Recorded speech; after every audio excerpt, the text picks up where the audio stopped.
नमस्कार, मैं हूं केशव और आप देख रहे हैं नवभारत टाइम्स। बिहार की राजनीति में angry young man Sudhakar Singh इस वक्त मेरे साथ हैं।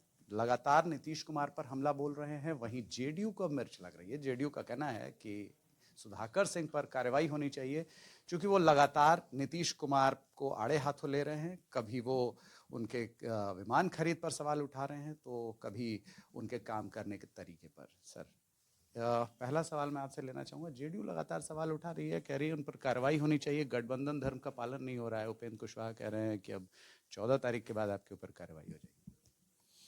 मुझे जेडीयू के किसी भी राजनेताओं और प्रवक्ताओं के बयान को खारिज करने का समय नहीं है। वो क्या बयान दे रहे हैं। मेरा सवाल राज्य के मुख्यमंत्री से है। मेरा जदयू के मुख्यमंत्री, जदयू के नेता के हैसियत से नीतीश कुमार से सवाल नहीं है।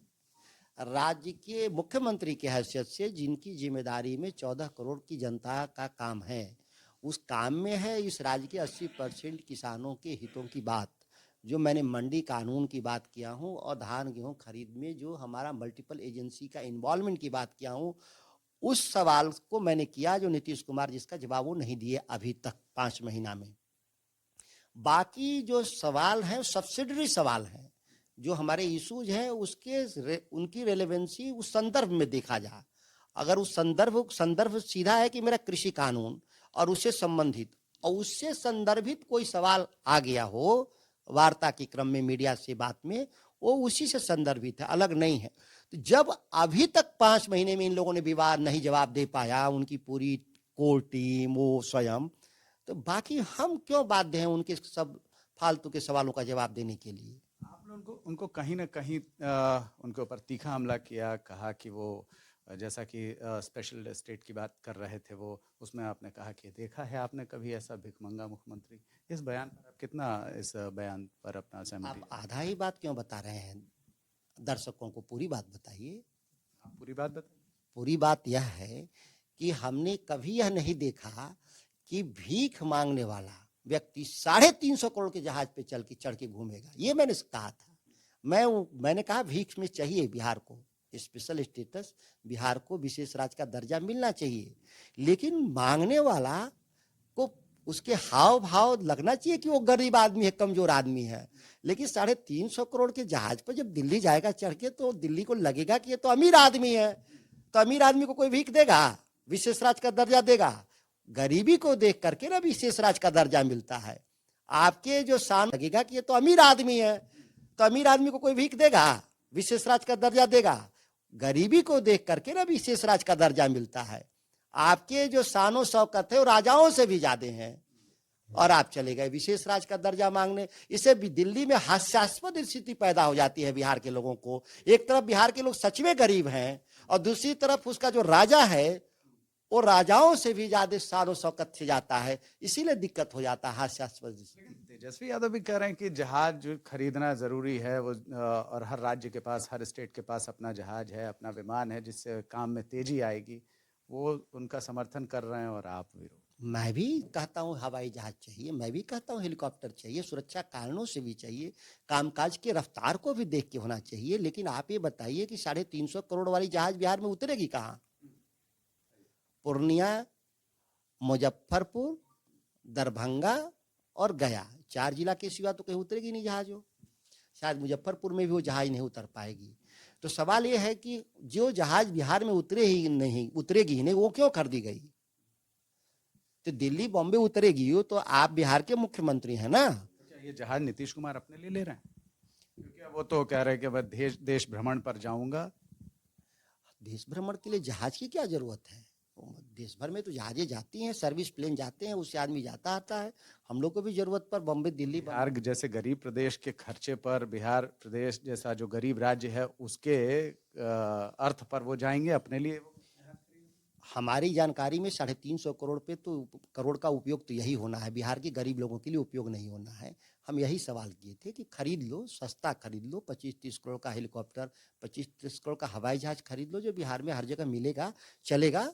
ये मेरा सब कहना था, जिसको आप आधा अधूरा नहीं दिखाइए।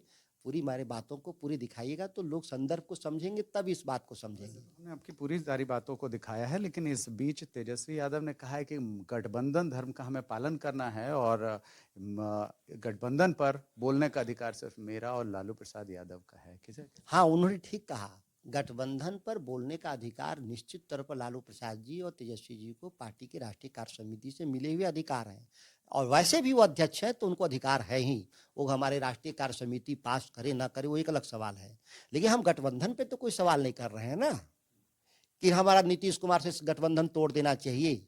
हम तो ये नहीं कह रहे हैं कि हम सरकार नहीं मिला के चलना चाहिए।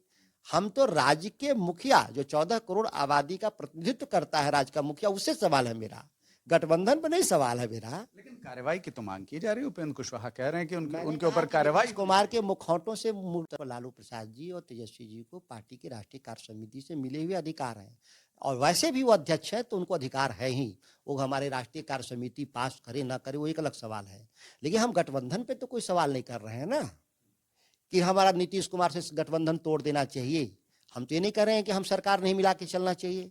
हम तो राज्य के मुखिया, जो 14 करोड़ आबादी का प्रतिनिधित्व करता है, राज्य का मुखिया, उससे सवाल है मेरा, गठबंधन पर नहीं सवाल है मेरा। लेकिन कार्रवाई की तो मांग की जा रही है। उपेंद्र कुशवाहा कह रहे हैं कि मैंने उनके कहा ऊपर कि कार्रवाई नीतीश कुमार के मुखौटों का जवाब देके मैं क्या करूंगा? उनकी क्षमता है नीतीश कुमार से पूछने का कि वो कृषि कानून पे सुधाकर जी जो डिमांड कर रहे हैं बिहार के किसानों के लिए, उस पर क्या बोलना है? नहीं हैसियत है तो उन मुखौटों का क्या जवाब दूं मैं? बहरहाल आपने बताया कि मुखौटा है, लेकिन इस बीच ये बात कही जा रही है कि कार्रवाई होगी। क्या आपको लगता है कि कार्रवाई होगी? या एक यह पार्टी का अंदरूनी मसला है राष्ट्रीय जनता दल का कि किस पर वो कार्रवाई करेंगे नहीं करेंगे। यह मांग कोई दूसरी पार्टी नहीं करेगा, वो पार्टी के लोग करते हैं, और कार्रवाई पार्टी जो निर्णय लेगी, हम लोग पार्टी के निर्णयों से कहीं बाहर नहीं है, जो भी निर्णय जेडीयू होगा। के एक नेता हैं जो कह रहे हैं कि आप बीजेपी का दामन थामने के विचार में है, मूड में है और जल्द ही आप थाम लेंगे। ये वो लोग आरोप लगा रहे हैं जो बीजेपी के कंधे पर घूम के बिहार का परिभ्रमण कर रहे थे, 17 साल से राज भोग रहे थे, 17 साल से ये लोग कर रहे हैं कि इनको राज प्रिय है, इनको कोई पार्टी वोटी नीति सिद्धांत प्रिय नहीं है। मेरी बात समझ गए ना? तेजस्वी यादव ने भी इसमें एक बात कही जोड़ते तेजस्वी जी जिन संदर्भों में कहा कि ये एनडीए के एजेंडा पे नहीं चलेगी सरकार, यह चलेगी महागठबंधन के एजेंडा पर, और महागठबंधन का एजेंडा है कि बिहार में कृषि कानून लागू होना चाहिए। उन्होंने कहा था कि मल्टीपल एजेंसी होना चाहिए, वो ठीक कहा उन्होंने। कहीं ना कहीं उन्होंने भी इशारा किया कि आप बीजेपी के एजेंडे की तरफ बढ़ते नजर आ रहे हैं, बीजेपी की निश्चित भाषा तौर पर उन्होंने ऐसी किसी भाषा का इस्तेमाल नहीं किया। मैंने कहा कि संदर्भों को अगर समझेंगे तभी शब्द का असल अर्थ मालूम होगा। उस तरह से आप संदर्भ को देखिएगा तो उस शब्द के अर्थ बदल जाते हैं। उन्होंने कहा कि इस जो वर्तमान सरकार है वो एनडीए के एजेंडा पे नहीं चलेगी, वो महागठबंधन के एजेंडा पे चलेगी, और बिहार में एनडीए के एजेंडा पे कौन चल रहा है सबको मालूम है बिहार में। अब हम अगला सवाल लेंगे थोड़ा एक तो ये आपसे जुड़ी हुई राजनीति थी, अब मैं बिहार की राजनीति पर थोड़ा सवाल करूंगा आपसे। नीतीश कुमार यात्रा पर हैं, समाधान यात्रा कर रहे हैं, उसमें विरोध हो रहा है। जिस सवाल को आप उठा रहे थे, जैसे आपने खाद का मसला उठाया, उनके ही पार्टी के प्रदेश प्रकोष्ठ के अध्यक्ष जो हैं, उन्होंने वही सवाल उठाया जो आप जिसका विरोध कर रहे थे। वो कह रहे हैं कि खाद और जो यूरिया है उसकी जो उठाए जो आप जिसका विरोध कर रहे थे, वो कह रहे हैं कि खाद और जो यूरिया है उसकी जो खरीदा उसको जो बेचा जा रहा है वो महंगे दामों पर बेचा जा रहा है, उसकी कालेबाजारी हो रही है। उस पार्टी के जनता दल यू के जो कार्यकर्ता हैं, पहले उनको मैं बहुत बधाई देना चाहता हूं कि उन्होंने विषम परिस्थितियों में बिहार के किसानों के हक में अपनी बात को रखा, जो उनकी मूल ड्यूटी भी है, तो उनको बधाई देना चाहता हूं। और इससे जाहिर है कि इस राज्य में सभी लोग मौन नहीं हैं, सभी लोग गूंगे नहीं हैं। अब भी कुछ लोगों में ऐसी स्थिति है जो जन भावनाओं के अनुकूल अपनी बात को रखें, और सरकार में बैठे हुए शीर्ष पर वो सवाल नीतीश कुमार से है, और उनको जवाब देना चाहिए कि इस तरह के बिहार के किसानों को तकलीफ जो है वो आगे ना। सवाल लगातार पूछ रही है। समाधान यात्रा को नीतीश कुमार निकले हुए हैं, हर जगह जा रहे हैं, चाहे आप हाजीपुर की बात कर लें, बेतिया की बात कर लें, चाहे कहीं हर जगह देखा जाए तो उनसे लोग सवाल पूछ रहे हैं। एक जगह ऐसा ही मामला आया जहां न्याय न मिलने को लेकर आफताब आलम नाम के युवक ने आत्मदाह की कोशिश की, हालांकि उसे बचा लिया गया, लेकिन फिर भी यह सवाल तो है। बिहार में 17 सालों में समय समय पर सभी राजनीतिक दलों ने सवाल किया है माननीय मुख्यमंत्री जी से, जिसके आपके पास बहुत सारे आर्काइव में वीडियो पड़े होंगे और अखबार के कतरन पड़े होंगे। उसका समाधान तो बिहार चाहता है कि अब नहीं नीतीश तो कुमार असफल हैं समाधान करने में? वो 13-14 यात्रा जो किए उसमें पूरी यात्राओं की सफलता क्या है? अगर वो सफल यात्राएं रहती तो फिर एक असफल यात्रा, एक फिर विफल यात्रा क्यों करने की जरूरत है? अधिकारियों से मिल रहे हैं नीतीश कुमार लगातार, आप वो जनता से उनका जुड़ाव भी नहीं हो रहा है। क्या लगता है आपको कि ये यात्रा कितनी सफल होगी? अभी लगातार हम आपसे बात करने की कोशिश कर रहे थे, आप बाहर थे। हम मुझे तो लग रहा है कि उनकी यात्रा से अगर कोई परिणाम निकल सकता है और हम तब लोग मानेंगे कि कोई परिणाम निकला जब अपने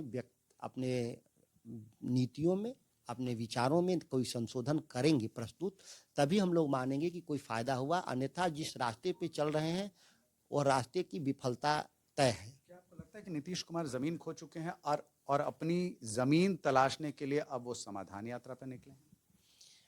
अब उनके पास कौन जमीन है हमको तो कभी आज तक समझ भी नहीं आया 17 सालों से। हमको तो लगता है कि 14 में जो लोकसभा अलग लड़े थे वही उनकी जमीन है, और वो 14 में जो लोकसभा अलग लड़े थे उससे जमीन घिसकी ही है, उससे आज जमीन बड़ी नहीं है। और होता है और हम तब लोग मानेंगे कि कोई परिणाम निकला जब अपने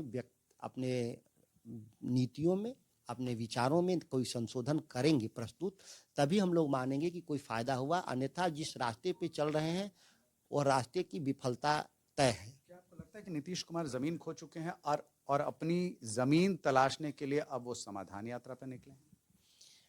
अब उनके पास कौन जमीन है हमको तो कभी आज तक समझ भी नहीं आया 17 सालों से। हमको तो लगता है कि 14 में जो लोकसभा अलग लड़े थे वही उनकी जमीन है, और वो 14 में जो लोकसभा अलग लड़े थे उससे जमीन घिसकी ही है, उससे आज जमीन बड़ी नहीं है। और वो घिसकी हुई जमीन जो 14 में सबको बिहार में मालूम है, बहुत छोटी सी जमीन उनके पास थी।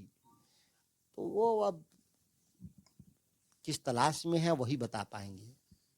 तो अब एक मुद्दा चल रहा है राम मंदिर का। हम राम मंदिर के मुद्दे पर बात करेंगे। जगदानंद सिंह ने कहा कि कहीं ना कहीं उन्होंने राम मंदिर पर सवाल उठाते हुए कहा कि ये विवाद की भूमि पर बना हुआ मंदिर है, ये राम का मंदिर नहीं है, ये हिंदू आस्थाओं को भी ठेस पहुंचा रहा है। वो आपके पिता हैं। हिंदू आस्थाओं को ठेस नहीं पहुंच रहा है, हिंदू आस्थाओं का वास्तविकता उन्होंने बताया प्रदेश अध्यक्ष जी ने, कि राम हमारे जो हैं वो कण-कण में, घट-घट में, लोगों में बसने वाले हैं। राम लोक आस्थाओं में, सभी जनमानस में बसने वाले हैं, जिनको कोई एक राजनीतिक दल अपने राजनीतिक फायदे के लिए कैद करने का कोशिश कर रहे हैं। आपको लगता है कि बीजेपी राजनीतिक दल जो है वो राम को अपने तरीके से पेश करने की कोशिश कर रही है? अगर वो राम राम से जय श्री राम, हे राम से जय श्री राम तो नए तरीके से पेश किया ही भाजपा ने। हमारे गांधी के हे राम और भाजपा के जय श्री राम, दोनों में तो अंतर है ही। इस अंतर हे राम के साथ समर्थन है या जय श्री राम? हम लोग हे राम के साथ हैं, हम गोडसे के समर्थक नहीं हैं। गोडसे ने जब हत्या किया महात्मा गांधी का तो उन्होंने हे राम कहा था, तो हम हे राम के समर्थक हैं। लेकिन आप इसको नहीं मानते कि ये जो बयान दिया जगदानंद सिंह ने, आपके पिता हैं, वो कहीं भी हिंदू आस्था को, क्योंकि 550 सालों तक जो है हिंदुओं ने कहा जाए तो राम मंदिर के लिए संघर्ष किया, और उसके बिना पर ये अगर बयान आता है तो? हमारी तो समाजवादी आंदोलन के सबसे बड़े पुरोधा डॉक्टर राम मनोहर लोहिया, हम लोग रामायण मेला करते थे महीनों हम लोग, और हर गांव में आज भी रामलीला किया जाता है।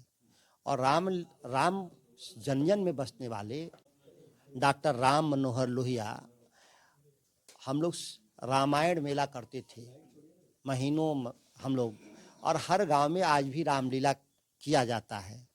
और राम जन जन में बसने वाले जन आस्थाओं के सवाल पर, यह मंदिरों के निर्माण कोई एक है भगवान राम के नाम पे, लाखों इस देश में मंदिर उनके नाम पे, कहाँ किसी का विरोध है? अंतिम सवाल आपसे लेना चाहूंगा। नीतीश कुमार का एक बयान अभी विवाद में है, सबसे ज्यादा विवाद में है। आप नीतीश कुमार के घोर विरोधी हैं इस वक्त और बिल्कुल एंग्री मैन की भूमिका में नजर आ रहे हैं। निश्चित तौर पर लेकिन बिहार के मुख्यमंत्री का विरोधी हूँ। मैं बिहार के नीतीश कुमार का विरोधी नहीं, मैं उनके मुख्यमंत्री के द्वारा किए गए कार्य जो अच्छे नहीं उसका मैं विरोधी हूँ। लेकिन उन्होंने अभी एक बयान दिया है, जनसंख्या नियंत्रण कानून पर बोल रहे थे। उन्होंने कहा कि जो पुरुष लोग, मर्द लोग जो करता रहता है, दिन रात करता रहता है, और क्या कहते हैं, महिलाएं जो हैं वो शिक्षित हुई हैं तो जनसंख्या नियंत्रण में सहयोग निभाएंगी। ये करने से अब इस बयान को हम लोग किस संदर्भों में देखें और समझे, हम लोग को तो आश्चर्य हो रहा है कि उन्होंने ऐसा कहा होगा या ऐसा कहा है। अब ये मैं कह सकता हूँ कि जिस उम्र के पड़ाव पर हैं, अगर उनका यह शब्द का इस्तेमाल है तो अशोभनीय है। और यही मैं कहूँगा कि अपने किसी चीज़ों को कहने में शब्दों पे संयम रखेंगे तो उनके लिए भी अच्छा है। उसे रहने से क्या अर्थ निकाला जाए? मैं कहा ना किन संदर्भों में कहा वो बेहतर बता सकते हैं। मुख्यमंत्री जी पटना लौटेंगे तो आप मीडिया के बंधु एक बार जरूर उनसे थोड़ा सा विस्तृत रूप से इस पर चर्चा कर। कह रही है अमर्यादित। भारतीय जनता पार्टी के लोग एक अमर्यादित व्यक्ति के साथ 17 साल रहे, उस पर मुझे आश्चर्य होता है कि कैसे रहते थे वो लोग 17 सालों से। मैं उनसे सवाल पूछ रहा हूँ, जरूर पूछेगा बीजेपी से। सुधाकर से पूछ रहे थे कि आप लोग इस 17 साल से इस अमर्यादित व्यक्ति के साथ कैसे रहे। आप लोगों को 17 साल में उनमें कोई कमी क्यों नहीं दिखी। आज वो सत्ता से बेदखल कर दिए हैं, आपको पार्टनरशिप से भगा दिए हैं, तो आप क्यों इस तरह से उतावला हो रहे हैं। कि सुधाकर सिंह ने पूरी तरीके से नीतीश कुमार पर हमला बोला और उनके हमारे तमाम सवालों का जवाब दिया। साफ तौर पर उन्होंने कहा कि उनका ये बयान जो है वो शोभनीय नहीं है और जिस उम्र के पड़ाव पर नीतीश कुमार हैं उस पर मर्दों के खिलाफ इस तरीके की जो बात की गई है वो सवालों के घेरे में है। उनसे ही पूछने की बात कही। वहीं उन्होंने साफ तौर पर कहा कि नीतीश कुमार जो ये समाधान यात्रा पर निकले हैं, इनका क्या निष्कर्ष निकलेगा जब तक कि वो जमीन पर उनके यात्रा का कोई फल नजर नहीं आए। सहयोगी अमन के साथ केशव सुमन सिंह, पटना।